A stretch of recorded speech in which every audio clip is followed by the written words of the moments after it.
All right, good day, nerds, and thank you for joining us for episode 17 of the Nerd Cantina Show. I'm your host, Ken, and we're going to have a good conversation with Steve, the founder of the Nerd Cantina today. We're going to be discussing Steve's latest movie review, some Disney Marvel park expansion talk, the mess that is DC, and then end the episode with our final thoughts on E3 following what we talked about it last week with the Microsoft and Bethesda Day 1. Got a good show for you, nerds. Stick around.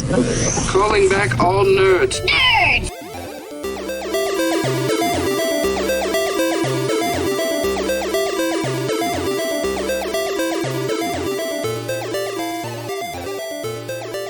All right, Steve, first, did you have a good Father's Day? Yeah, Father's Day was pretty fun. Went mini golfing with the Cantina kiddo and dropped 4 hole-in-ones in an 18-hole course. Nice. Missed the score of the day by 1 stroke, which hurt really bad.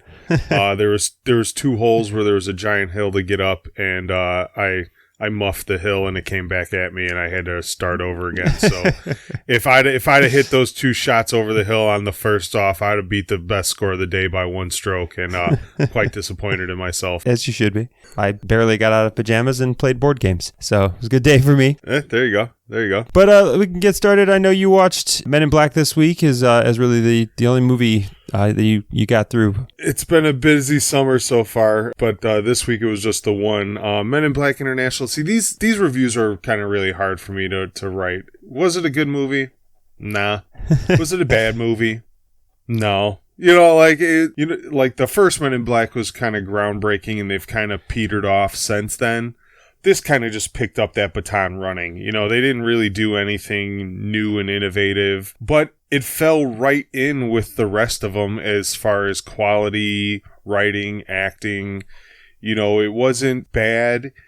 So like if it's a coin flip on whether an audience is going to like it. If you're a fan of the Men in Black movies, and even the ones that kind of started tailing off towards the end, if you still enjoyed those, you'll enjoy this one. Not a doubt in my mind. But if you're looking for something like, man, I thought they were going to reboot the franchise and do it's like, what are they going to do? Yeah. They were so outrageous in the original trilogy that you know what I mean? There's really little wiggle room of expectations to kind of fall in, there's aliens, there's weird shit. People are disguised, so they do some cool plays on how the aliens are disguised. I'm a big Les Twins fan, so the 2 main bad guys in the movie are professional dancers that were on a few reality dance shows that I watch with my girlfriend, and we're big fans of them, and they did a really good job because they're poppers and lockers and all kinds of crazy body movements, so they were able to incorporate that into the way the aliens move and stuff like that. So that was a little interesting to see them in the movie. But other than that, Helmsworth was Helmsworth. Everybody, it was just yeah. You want to go see it. You don't, who gives a shit? Yeah, I don't think it's the kind of movie that really, the mass group of people are waiting to see that in the theater. If you were a big Men in Black fan, I guess you go see it. And if you weren't, maybe you watch it somewhere down the road. Was it at least entertaining enough to pick up on a night on the couch? Yeah, I basically went to see it just in case I got to shit all over it, but it wasn't bad enough to just be like, oh, this movie was fucking horrible. It was, there was times where it was entertaining. There was times where it was predictable and a little played out. Overall, it was a C movie. It was an average movie, so if you like Men in Black, go see it. If you don't, wait till it's on HBO. Not a big deal. But these are the hardest reviews to write because it's, you try to convince or, someone to go or not to go. And this one, I'm just whatever, dude, live your life, bro. Do you? Well, so now we start talking about some news. But first topic we have is, it's a Nerdstradamus. Yeah, I'm starting to get slightly annoyed at this shit. It seems like every other week we record something on Monday, and by Wednesday or Thursday, sometimes before the podcast even airs, there's just it just comes to fruition. Whatever rant we go on, whatever advice or it just there's an article 3 days later. I'm just they beat me to that one. Like, it's horrible. What we're talking about with this is that, last week we talked about following Star Wars Galaxy, you've got to expect that they're going to try to capitalize this on a Marvel world at Disney. And, there's articles now stating that Disney is continuing to move forward with their permits and everything else that they have for a Marvel dedicated space theme park area at Disneyland, specifically California Adventure in Anaheim. What I'll say about this may have been a Nerdstradamus thing. This may just be classic I never listened to my wife situation. Because when I talked to Natalie about it later, she just told me, yeah, I told you that months ago. So what the fuck are you talking about? She said months ago she was at Disneyland and said, oh, they closed down the Bugs Life theme park area and it's all completely walled off with Stark Industries signs all over the place. See, that's what people said there was Stark signs. But how did anybody go into Disney World that's seen Stark signs? So like I'm not in the know, you know what I mean? Yeah. I don't have season passes to Disneyland. I don't live in California. So how was I supposed to know that? And if there's 100,000 people that walk past a giant wall that says Stark Industries in Disneyland, how does this article just get written last week when permits are official? Like, you needed the official permits be pulled to write the article, to speculate? Because people couldn't take a breath from talking about Star Wars Galaxy Edge. They just needed one thing to go before they can start talking about the next. And that's probably really what it came down to. Even Disney probably would not talk about it because they didn't want to take hype away from Star Wars Galaxy Edge. But they have shut down the whole kids area, Bugs Life area of Disney months ago, put up the Stark Industries signs and started doing construction. Which makes sense because I didn't realize a Bugs Life had that gigantic portion of a park, and really, what's the longevity of a Bug's Life? Yeah, it's been I think that was bad pre-planning in park allotment by Disney. My kids liked it. It was all like toddler rides, like little kid rides in a theater in there. But no, it's so. Like I said, maybe this is a bit Nerdstradamus, or maybe this is something I probably should have known already from actually paying attention to my wife when she speaks. Well, you fail. I have foresight. Like you were there, you lived it. I'm in Chicago with no preconceived notions of this whatsoever, and my thought was just we needed to thin out the nerd herd. Like, there's too many people going to Galaxy's Edge. We got to thin out those nerds and give them somewhere else to go so they don't overcrowd Galaxy's Edge. And my thought was, what the fuck? Why don't we have a Marvel section at Disney World? It was pretty much just a logical answer at that point. Yeah, be curious to see what it's going to look like and how large they're going to be able to make it. I think they are trying to expand a little bit, but they're just repurposing space in there. So, we'll see. Tear down a retirement home. Build a bigger park. And then something that I found fascinating, I'll transition from Marvel to DC as we often do. But DC had a couple bad rumors in the last week. And the first came out, you find out about the show that a lot of people were excited about. I guess like the 15 people who are DC Universe subscribers were excited to see Swamp Thing, and then that gets canceled immediately after the pilot episode. Immediately, someone tweeted that one of our fellow podcasters tweeted that it was already canceled, and I just shared the Friday Smokey gif. Like, how the hell you go get fired on your day off? Yeah, it immediately closes up Swamp Thing, and then rumors start flying about DC Universe shutting down, and DC Universe is just it's dying and on its way out. DC's trying to salvage it and saying, no, we're not a closing service. We're not. Of course you're going to say that. You can't be like, hey, keep paying my subscription fees because we've got a lot of shows we've already paid to put together, and we want you to watch those until the day we die. And so they're not going to say anything until it's time to shut down the service. There's some accountant there crunching the numbers and is like, look, we need 3 more months to break even. We need to just if we could just keep people hooked on for 3 more months. They already have shows. Again, even. It's DC Universe. Nobody's going to watch it, but they've got a Harley Quinn show. They've got their Robin show. They've got a bunch of shows on there that nobody's watching. That again, the 15 people that are subscribed, they want to at least keep those guys around. And I guess Titans 2, season 2, they've already started taking care of. They greenlit, yeah. And I heard that was that's probably their most successful show is the Titans show. Yeah, and so in the end, DC just their media arm as a whole, not just comics, but the way they move towards in all mediums of media, it's just bad. And then you get Rob Liefeld, who went on just a fantastic 24-hour Twitter rant against DC. Not even just like his own rant. Like he was direct replying to all the DC fanboys that came. So there's like a list of top 10 most annoying people on the planet. You know, I think it starts with vegans, then you get the flat earthers and anti-vaxxers, and shortly after there, it's DC fanboys. You know, I'm a Marvel guy. I love Marvel, but I mean, as fans of the show would know, I criticize Marvel where they deserve to be criticized. It's not like I'm just going to subscribe to every red banner bullshit thing that they shove in my face. But these DC fanboys, man, it's brutal. They like DC could shit in a bag and put it out for sale, and they will defend it tooth and nail, you know, as the next big thing, and how we're just Marvel fanboys and we're gonna shit on anything DC gives us. And it's like, no, man, they're a horrible company when it comes to vision and execution. You know, aside from Shazam, I can't really say much that they've done well. I mean, I thought for sure they were going to right the ship when they hired Brian Michael Bendis, like one of the best writers in comics. DC went out, was like, look, they're trying. They're actually going to try. And then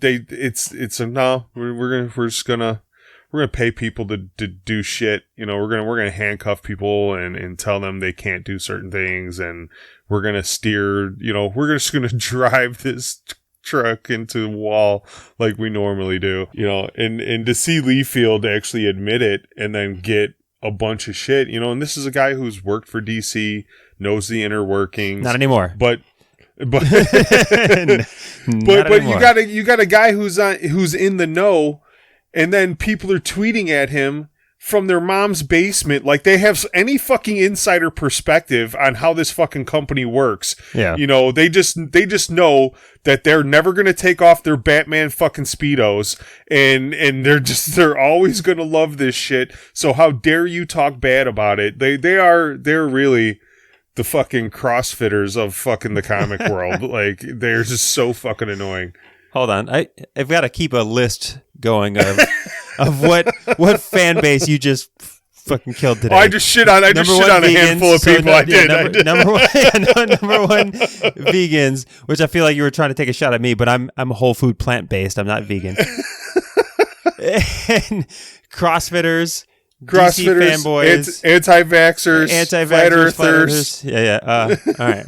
Okay. Send your hate mail to Steve at thenerdcantina.com. Yeah, please do. All right. So, for the rest of you who are still listening, DC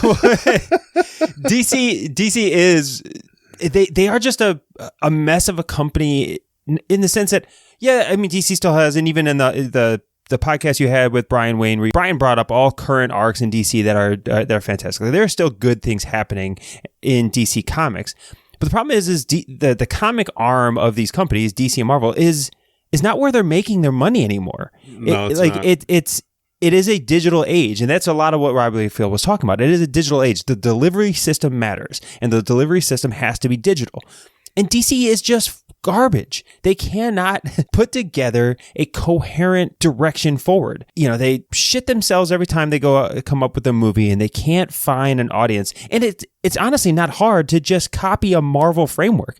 Like, it's really not hard to have that. And that speaks to their innovation also, is because Marvel made a studio when they made Iron Man 1. They took a shot. They made their own studio. Iron Man 1 was so successful, they were able to expand that studio and make it grow and create the MCU that they did. WB had their own fucking studio since Keaton. Yeah. You know what I'm saying? Since pre-Keaton. They had the access and abilities to create the DC EU fucking 40 years ago, and just failed to have the vision of intertwining fucking movies, guest starring characters. Like, they just dropped that ball for decade after decade until Marvel finally, you know, got the right investments and scrounged up the money enough to put together one movie that essentially bankrolled the next fucking 21. Like, and for them to have that lack of vision and just constantly, like, I honestly think a lot of it is that focus group mentality. I will never live down fucking Batman versus Superman. I will never live down that movie. You know, anybody that tries to tell me that was a decent movie, you know, every time I think of that movie, I think of that Step Brothers scene where they're like, did we just become best friends? You know, it's like, is your mom's name Martha? My mom's name's Martha. Did we just become best friends? Yup. Like, it's such a fucking shitty movie. Anytime I talk about just some of the dumbest shit that's ever happened in movies, it's that. Like, it is. Like, you know, you've got Batman who is like, I've got to protect the world against people with superpowers. Martha! Until it's like, oh, wait. Hold on. Did you just say Martha? Did you just say Martha? Oh, really? Like, I know you could still destroy the world. I no longer have a fundamental problem against that. Because our moms are the same. Because our moms have the same name. Like, I now have empathy for a man that is trying to save his mother named Martha. We have common ground and we will become allies now from here on out. You know, like if Lex Luthor's mom's name was Martha, where you draw the line? Oh, we're all like, dead now. Like, what are we doing now? What are we doing now? You know, fucking you know, and they carry that theme, you know, of just like straight Gouda cheese all over their movies for every franchise that they do. You know, everyone's going to argue, well, The Dark Knight was a masterpiece. Like, okay, The Dark Knight's good, but I'll never be a Bale fan as far as Batman goes. Like, did he ruin the character with a nipple suit and Elvis? No. But as I said before, that Christian Bale's Batman voice is like this generation's Schwarzenegger. You know, the get to the chopper. Everybody has a Schwarzenegger voice, and I think everybody now has a Bale voice too. You know, and it just, even their best shit isn't like great. It's not like groundbreakingly phenomenal. Well, and they, you know, the DC universe, what started this topic is, I guess people could say, well, DC was trying something or trying to innovate by creating their own streaming service. Who told them that they had a shot at doing this? Who asked for it? You don't need to innovate this. The streaming services exist. Just going to negotiate a good contract that gets you paid well with another existing service or something, or when you do it, roll out in a manner that actually has some kind of draw to it. Well, they have their own fucking TV channel. Well, that's Why what I'm do you saying. need And it's not like they shut down WB and brought that in and brought Arrowverse and stuff into that. No, all of your old Arrowverse stuff is still sitting on Netflix, and then it's still be free on WB, and then you just bring a bunch of shit nobody's ever heard of into your streaming service that we're supposed to pay for. Yep. And, like, who told them that this was a good idea, that this was going to actually be a profitable thing? Like, only a handful of people watch this shit. Nobody watches that shit. But we're gonna charge $6.99 for the new hotness that nobody's heard about. Here's Titans, Swamp Thing, and I don't even know. Like, I would have to Google the other shows that are on there. Doom to Patrol. Tell you the truth. Like, the Jake fucking Doom Patrol. Doom Patrol. It's something. You got Titans. Like I said, they got a Robin show. They're coming out with a Harley Quinn show, I think, in like a month or two. Like, they have a bunch of things that are all probably going to intertwine together, kind of like the Arrowverse, but they're going to building their own thing. Hands down, the only thing I can't complain that WB that they're doing with their franchise is Teen Titans Go. I love that shit. I watch that shit every day. It's animation with my daughter. As a whole. I mean, DC does. That's the one thing I'll give them. They're very highly successful with their animation, wing of their division of their company. They put together, they've had some fails. A Killing Joke was horrible. It was like the only one I actually got off my ass and went to the theater to see, and I walked out mad than a motherfucker. Like, that one was horrible. But for the most part, I would say 80% of what they do in the animation realm is very high quality, really good. Marvel really hasn't even hit the mark on their animation stuff. Planet Hulk was bad. They tried to do some anime stories with Wolverine and X-Men, and it was interesting, but it never really caught fire. You know, you put out a DC cartoon, everybody's buying it without any kind of promotion whatsoever, just based on the fact that they've done it really well. Yeah. You know, even since we were kids, man, Batman Beyond and the Batman the Animated Series, those were phenomenal shows. Yeah, it seems to be the only thing that they do. But again, that's not their money makers. They've got to figure out how to get WB like movie studios going. The TV shows can be good for them. They should have a team of 30 motherfuckers in a room right now dissecting whatever the fuck they did with Shazam, because they need to replicate that over and over and over again. You know, not exactly like the formula, the comedy, the family aspect, but just the quality. You know, it was a quality movie. It had quality writing, quality acting, you know, so yeah.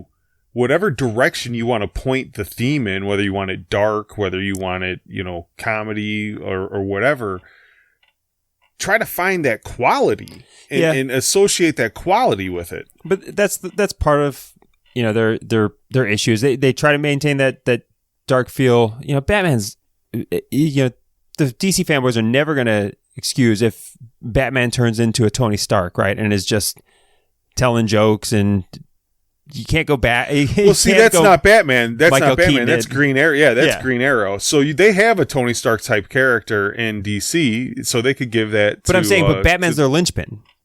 Whatever reboot they do, whatever DC does at any point in time, it's always going to lead with, and it's the highest selling title right now. Their Batman titles. But Batman doesn't have mass appeal. He doesn't have as much mass appeal on when you try to stay true to who the Batman character is, and it's always going to be a tough thing for them.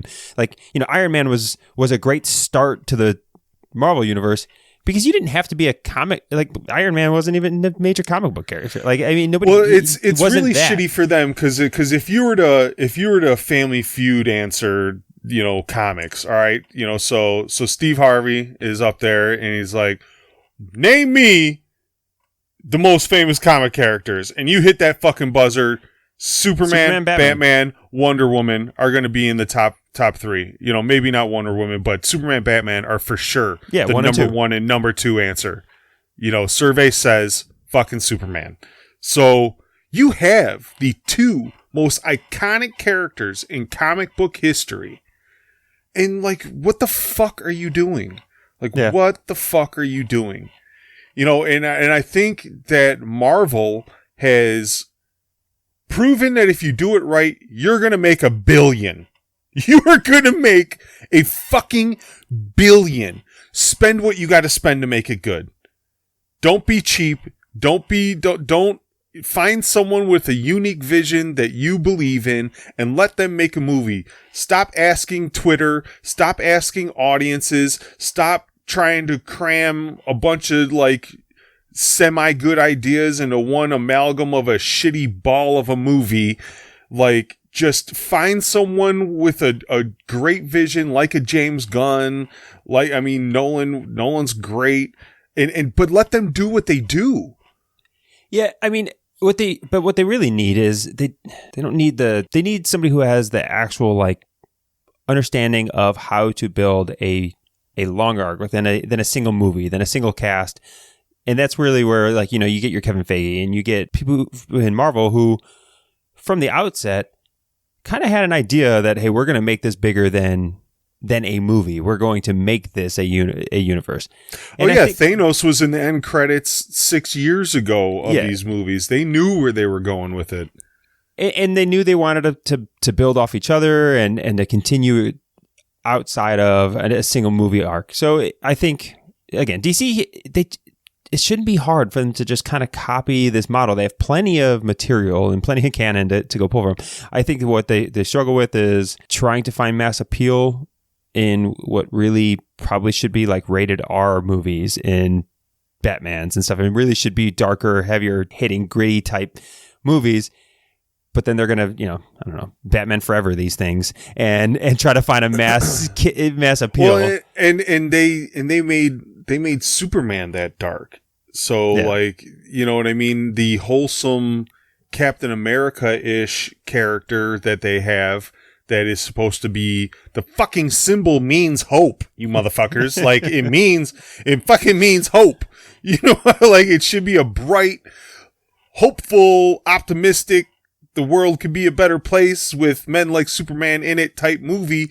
And he's snapping necks and you know, getting all fucking emo and you know what I mean? Like what the fuck are you people doing? The Rob Liefeld, you know, his discussion and all this stuff around DC, I think it does, you know, he talks about, what words does he actually use when he says that DC is pretty much dying, that it's a car wreck or something. In the end, he thinks that or driving off the cliff, right? He said it was driving off a cliff. DC's not dying anytime soon. They're, you know, it's not like they're a company that's on the brink of bankruptcy and collapsing, but they're just. And he came back and said that too. He's like, look, Marvel and DC aren't going anywhere. He's like, he was more talking not off a financial cliff, but just driving off that creative cliff of, you know, no one's going to care if you keep putting together this shit. And they've had a history of trying to do some outlandish things. And then when the audience doesn't like it, they hurry up and pull back on it. Oh, that was just a different Earth, or that was just an alternate reality, or that really didn't happen. It's like that kiss ass that's trying to impress in the board meeting, and they're like, you know what we should do? We should roll out a green version. They're like, no, I hate green. Yeah, you know, right? Yeah, if green sucks. No, I meant blue version. We should roll out the blue version. You know, and they're just they put out that idea, and then the minute they get any little bit of like bad feedback on it, they pull it back. Like, no, we weren't gonna do that. We never meant to do that. We're gonna do this. Like, that's what we really meant to do. And fans pick up on that. You know, Marvel's made some bad decisions, but for the most part, they ride with it for a while. They let that initial bad taste sit in a fan's mouth. You know, if they kill a famous character, or they take a group in a direction that they're not usually known for going in, they let fans digest it for a while. Because, of course, the initial reaction is going to be, what the fuck did you do to my favorite character? Yeah. But after a while and things develop and they take that storyline further, you know, some movies get better upon a second watching, third watching, fourth watching. Same thing with comics. The longer you let that kind of settle and you get over the fact that they're going in a different direction, you may enjoy it. But I feel DC, the minute they get any of that bad pushback from their fan base, they just yank it back and they renege on it. And it's just like, it's horrible. Yeah. I don't know. I hope that DC, because they have such good actual canon that is stories that I would watch one day and care to see, hopefully they can kind of right the ship, that they can, you know, they're going to reset Batman again. They're going to start going in a new direction again. You can reset all these characters a million times and no one's going to care because they love those characters so much. Yeah. They're going to reset Batman. I mean, seriously, they've reset Batman. You know, if you count the Adam West incarnations, they've done it like 5-6 times now. Yeah, Batman has been. I've seen this dude's parents get killed like 6 times.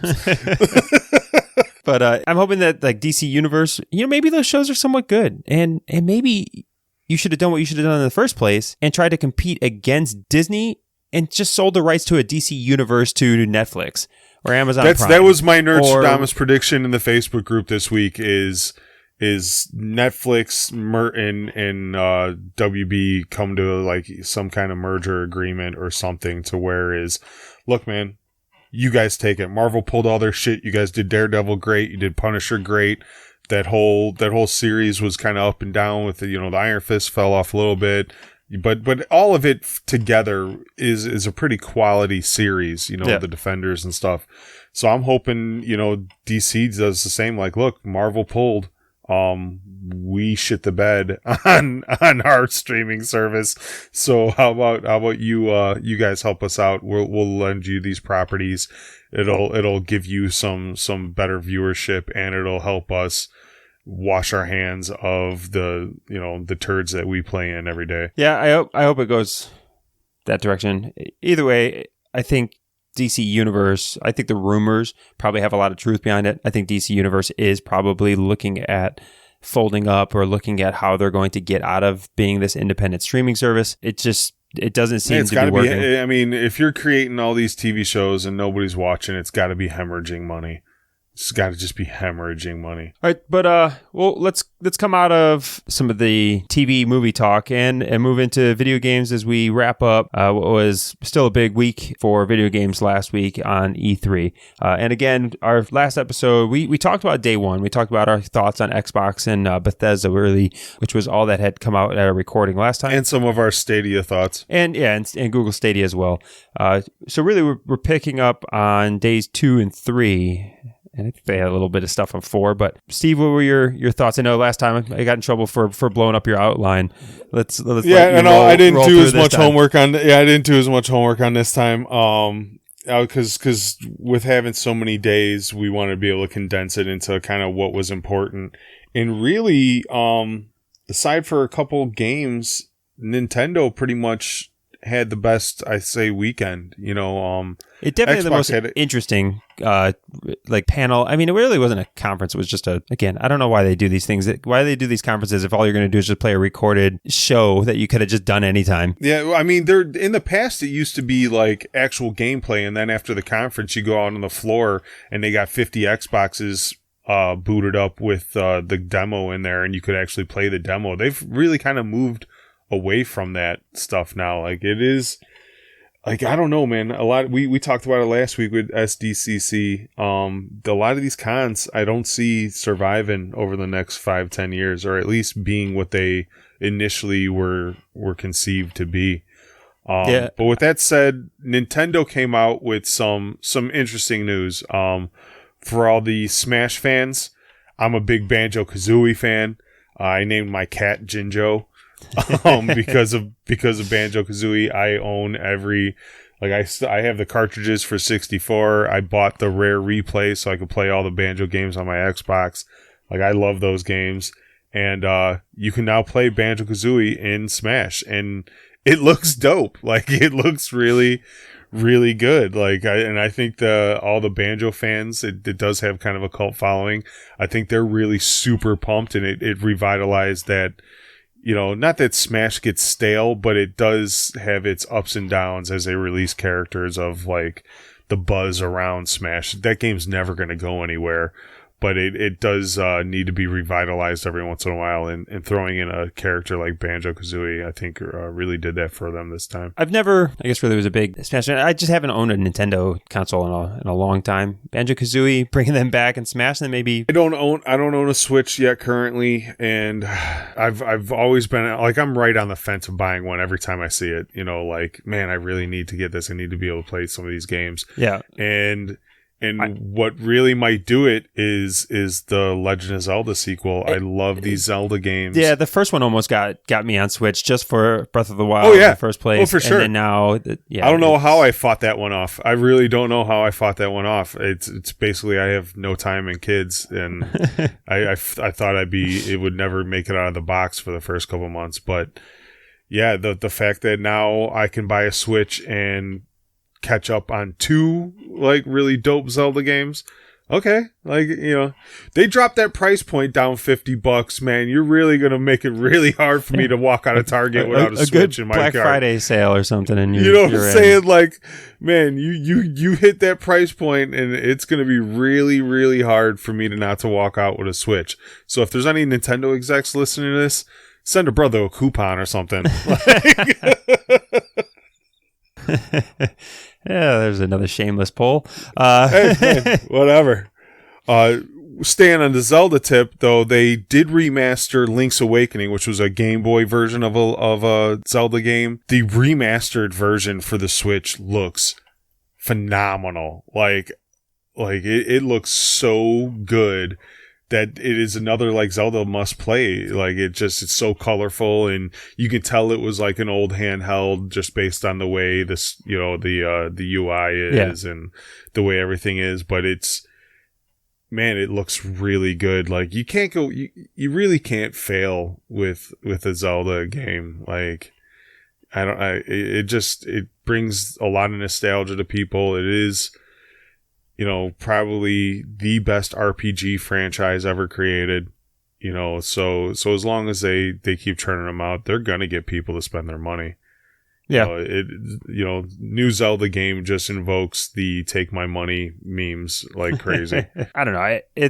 All the Zelda stuff looks great. They've got moving into another major franchise with Mario. That Luigi's Mansion looks really cool. I think I'd like to run around playing as Guigi. Yeah, that's the big thing is people are excited they get to finally play as Guigi. Again, I haven't bought a Nintendo in a while, so I'm not current on a lot of these franchises. So you Nintendo fans, I get it, man. I get it. You wanna play the new hotness, and some of this stuff looks like it's really making me have to question my budgeting skills because I'm gonna have to scoop up one of these Switches, man. I got all the minis. I got the Nintendo Mini and the Super Nintendo Mini. I'm not a anti-Nintendo guy, but we got limited time, limited funds. We all have to make these tough choices. Yeah, and send your coupons. Even without a Nintendo, it did appear that Nintendo was the winner of E3. It really was the one that came with almost no controversy. Had some really big titles that people want to see. The way they released the information. Yeah, they announced Witcher's coming to Switch. So anybody that was playing on Switch that wanted to play some games, they're still rolling out established game titles for the Switch so that Nintendo fans can enjoy those. So they're getting Witcher 3. Yeah, like Nintendo's one of those companies that has been struggling, to keep up with the Sonys and the Xboxes. But you never want to see them go away. They have so much, quality trademark. So my initial hope was when they were first talking about Nintendo possibly going bankrupt because they were having some really tough years, is that they were going to go like the Sega route and just become straight developers. Yeah. And then just license Zelda to Xbox and PlayStation and become game developers, develop these games, and then let everybody else handle the consoles. The Switch revitalized them, and kudos to them that they were able to come up with an innovating new system. They weren't trying to compete with the high-powered hardware of the Xboxes and PlayStations. They said, no, we're still going to go with, our major titles with a mobile gaming component. They're really big on taking your games with you wherever you go with the DS and the Switch being mobile like that. So I give it up to them for having, fighting death off with every turn. They beat the Reaper back every year, and I hope they stay successful because they do own some of the most iconic characters and best titles that anybody in gaming wants to play. Yeah, and they are still holding on, but to step away from Nintendo, it's really only a couple other games. There were some interesting ones. Again, E3 it's just, for me, it's too much as not a major game player. I don't spend a ton of time playing video games anymore. It's not a big thing. Once upon a time it was, but I watch E3 and it's just long. And I for the sake of the podcast, I wanted to tune in and watch these conferences live or watch the complete. And man, they are just tough to get through, to get a whole lot of no real information. Most of the games are not actual gameplay. Most of the games are some cinematic CGI trailer that tells you nothing about what the game's going to play like, tells you nothing about anything. And it's like, how do I get hyped about this? I hate the E3 format. I don't know why. I still don't know why game developers do it like this. I guess it makes sense to some degree, but why would you? Articles and blogs, whatever else. I think the gaming's going to go more the rounds of what Stadia did. A week before E3, they just release a 5-minute, 10-minute YouTube kind of like conference on their Stadia channel. Like, honestly, if I was a game developer, it's pre-recorded. It's pre-recorded, so you don't have to worry about. I mean, a lot of these conferences fuck up. These dudes have major software glitches.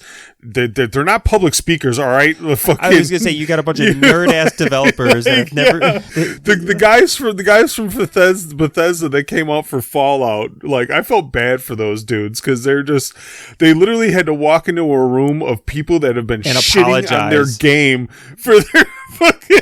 Yeah, And it's like, hey, remember we suck? We're trying not to anymore. Here's a bunch of shit. Like it was sad. It was borderline sad. Like, I don't know. If I was a major game developer, I don't know. I would not care to do the cons. Like, why do the cons? Why do you want people talking about your games in a mashup of everybody else's games? Why would you just not do your own Square Enix party? Do your own Square. You don't even have to do a convention, because why do you need people there live? Do your own Square Enix party. Get The Rock to make a special appearance. Like, and just invite a bunch of major Twitch players to come and live play your demos on the internet and let people see these things. Just do something. Create internet hype.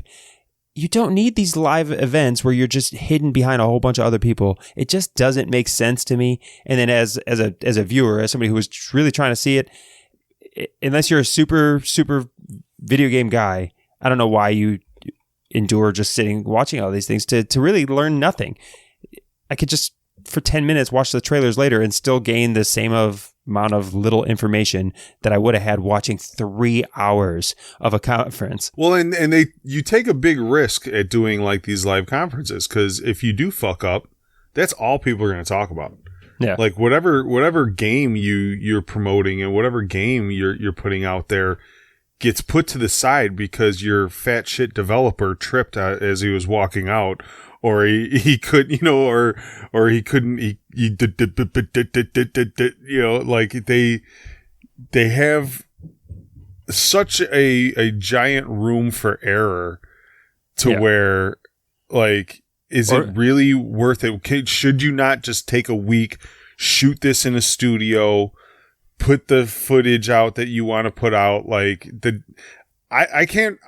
I don't think there was many presentations where people actually were playing a live game on the stage. And over the last few years, it's always come out that even them playing the live game wasn't them actually playing the game. It was all pre-recorded anyways, and they get busted for it a week later when people match up frame rates and button pushes and shit like that. So, like, why are we kidding ourselves still? Like, what are we doing? Unless you're going to hire Keanu to come out and tell everybody that they're breathtaking. You're not getting the positive hype coming out of this thing. Yeah, man. I could do without E3. I know there's a lot of gamers who are telling me, you're going to probably tell me that I'm an idiot, but you're an idiot. You're no better than an anti-vaxxer. Can I burn another community? Can we do this? Yeah. if you're a conferencer, you suck too. I just don't see this being the future of releasing anymore. I mean, PlayStation pulled from E3. Like, when you get a major company like Sony that is just like, yeah, nah. When you got companies like Disney that aren't going to SDCC, they're like, yeah, nah. Yeah, like, and you got like they're dying, man. Stadia They're dying. preempting you to still steal the hype of everybody ready for E3, but they're like, 3 days beforehand we're gonna have a live stream and get just as much. Do you guys not hype. know this thing called YouTube? Like, guys, you guys are renting halls and spending millions of dollars on presentations. We just shot this shit with a GoPro a week ago and had a guy in the back edit it all together, and we're gonna release it on YouTube a week before and steal all your fucking thunder. But still hashtag E3. We still steal all your shit. It's trash, but there's still a couple games that we haven't talked about. One that's just for me fun to talk about is the Avengers game. Yeah, and I mean, of course, you got all the people. It's not Chris Hemsworth. It's not Robert Downey. Yeah, no shit. They have a budget. Do you know how much it would cost to actually have their face on that motherfucking character? Like, like in no way was I mad that it wasn't actually them. I just still found it like you still could have found like stunt doubles like them, like. Captain America's straight dad bod. Like this is Captain America goes back in the multiverse and he just stopped working out, and like there's some weirdness to the way they look, but that doesn't really matter. It's a video game. Yeah, I mean it's more for the actual fans of the characters. Like, I think everybody when they see an Avengers game was thinking like it's going to tie in with the movies and. Like, that's what I think that's where all their heads went first when it was like Avengers game. And then you get all these randos that come out and you're like, that's not the Iron Man I know. Yeah. Well, like, man, I've grown up like, and I think that's part of this generation growing up with, over a decade worth of Marvel movies. they've kind of cemented in their head who these characters are and what they look like, to whereas me, I've been reading the comics for such a long time that every artist draws these characters differently. Yeah. So you've always had different kind of renditions of what they look like. Like, they're all the same, but they're always different. So I think that it was more a generational thing that just wasn't ready to not see a Robert Downey Jr. Iron Man or hear his voice in the suit, or, get over it. The gameplay could be interesting. I don't know. Like, at least that was one where it wasn't purely just CGI trailer, and they actually showed a little bit of what the gameplay may look like. Definitely not a game that's going to get me excited enough to spend more time on the couch playing it, but I just found it funny just because all the hype around it, all the people talking about it. There's so many memes and things of the characters. I don't know, any other games that you think are worth talking about? They released the Final Fantasy VII actual gameplay and combat mechanics, and showed how that game is going to kind of function. So we've been talking about this game for years now, waiting for it to come out, and it's getting so close to the point to actually see how the fighting mechanics are gonna work was a next step that kind of needed to happen, because everyone knew they were going away from turn-based, and the fighting mechanics of the previous Final Fantasies were, they were rough at times. So to see where they were going with this game was interesting, and I'm not 100% sold on it. I don't think it's going to be as bad as some previous renditions, but I don't know. I almost, like I said before, would rather it be straight turn-based with just some of the dopest animations you ever seen in your life. Yeah, either way, it is a game that I'm going to want to pick up and play. The story of the Final Fantasy VII game, I think, is what's going to draw everybody anyway. Oh yeah, it's a nostalgia pull, and it's one of the greatest games ever made, in a lot of people's eyes. People go back and play that old PlayStation version all the time. Like, it's still selling on Xbox store, the Final Fantasy VII, and to have a modern graphics, to have these characters actually look, up to current standards. I don't think anyone's going to be able to make a for sure judgment until you actually have that controller in your hand, and everyone's going to buy it and everyone's going to play it. So it's either going to be a huge success, or it's going to be, something that fans just really don't receive well, and people are just going to hate it, and why'd you ruin my childhood type deal. And then we didn't talk very much about PC games. The PC game spot on E3 was supposedly pretty good. I'm not a Phantasy Star online player. I don't do very much in the PC world. Well, I mean, I might start venturing back into that with, cloud gaming, and the Xbox Live Game Pass Ultimate is going to get people to play on their PCs a lot more again, I think. So we did mention Phantasy Star, I think, last week. It's a big game, you know what I mean? And they're just now porting it to give more people access to it. So, and they had a bunch of good looking little side scroller games that they were highlighting. A lot of PC gamers really like is challenging. What was another one that I seen a lot of people excited for? Was that Baldur's Gate 3? Yeah, Baldur's Gate 3, which was all cinematic. I don't think it didn't actually show anything, but it's Baldur's Gate, so you're going to have a whole lot of people that have just been waiting for Baldur's Gate 3 to come out. Once you get a 3, after that title, if you're making a third version of a game, it's got an audience, it's got a proven record, it's got, you know what I mean? So a lot of games will get a sequel because the first one sold just enough copies to see if they can maybe improve on the game and get more people involved on the sequel.